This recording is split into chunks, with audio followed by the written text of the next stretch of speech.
இங்கிலாந்துக்கு எதிராக நிறைவு பெற்ற 5 போட்டிகள் கொண்ட டெஸ்ட் கிரிக்கெட் தொடரை 4-1 கணக்கில் வின் பண்ணின இந்திய அணி 2025 டெஸ்ட் சாம்பியன்ஷிப் புள்ளிப்பட்டியலில் முதலிடத்தை தக்க வச்சுக்கிட்டாங்க.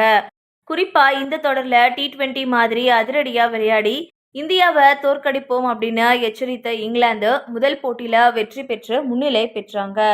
ஆனால் அதுக்கு அடுத்த 4 போட்டிகளில் வரிசையாக இங்கிலாந்தை வீழ்த்தின இந்தியா 112 வருஷங்கள் கழிச்சு முதல் போட்டியில தோற்றும் இறுதியில 4-1 கணக்குல தொடர வின் பண்ண அணி அப்படின்ற சாதனைய படைச்சிருக்காங்க. மேலும் விராட் கோலி, KL ராகுல், ஷமி போன்ற முக்கிய பிளேயர்ஸ் இல்லாமலேயே இங்கிலாந்தை தோற்கடிச்சிருக்க இந்தியா சொந்த மண்ணில் தங்களை வலுவான அணி அப்படின்றத மறுபடியும் காண்பிச்சிருக்காங்க.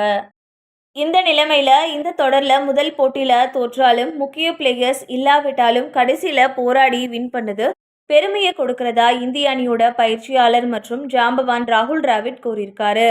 குறிப்பா 3வது போட்டியில பாதியிலேயே வெளியேறின அஸ்வின் குடும்பத்தில் ஏற்பட்ட அவசர நிலையை தாண்டி இந்தியாவோட வெற்றிக்காக மறுபடியும் போராட வந்ததா டிராவிட் பாராட்டியிருக்காரு. அந்த வகையில கடினமான சூழ்நிலையிலையும் போராடி வெற்றி பெறுவோம் அப்படின்ற இந்திய அணியோட குணத்துக்கு அஸ்வின் எடுத்துக்காட்டா இருக்கிறதா தெரிவிக்கிற டிராவிட் இது பத்தி தரம்சாலா போட்டிக்கு பின்னாடி என்ன பேசியிருக்காருன்னா, இந்த தொடர்ல சில மகத்தான செயல்பாடுகளை நாங்க வெளிப்படுத்தினோம். அதுல ஒரு முக்கியமான தருணத்தை மட்டும் தேர்வு செய்யறது கஷ்டம். இருந்தாலும் கடினமான சூழ்நிலைகளுக்கு போயும் அஸ்வின் மறுபடியும் அணிக்கு திரும்பிய தருணத்தை நான் சொல்வேன். இப்படி நாங்க வெற்றி பெறுவதற்கு தேவையான செயல்பாடுகளை வெளிப்படுத்துவோம் அப்படின்னு எதிர்பார்த்தேன்.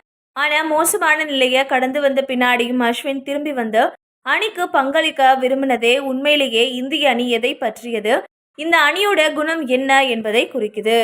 அதுதான் இந்த தொடர்ல உயர்ந்து நின்ற தருணம். ஒரு பயிற்சியாளரா அதை பார்க்கறது உங்களோட இதயத்தை மிகவும் மகிழ்விக்குது அப்படின்னு சொல்லியிருந்தாரு.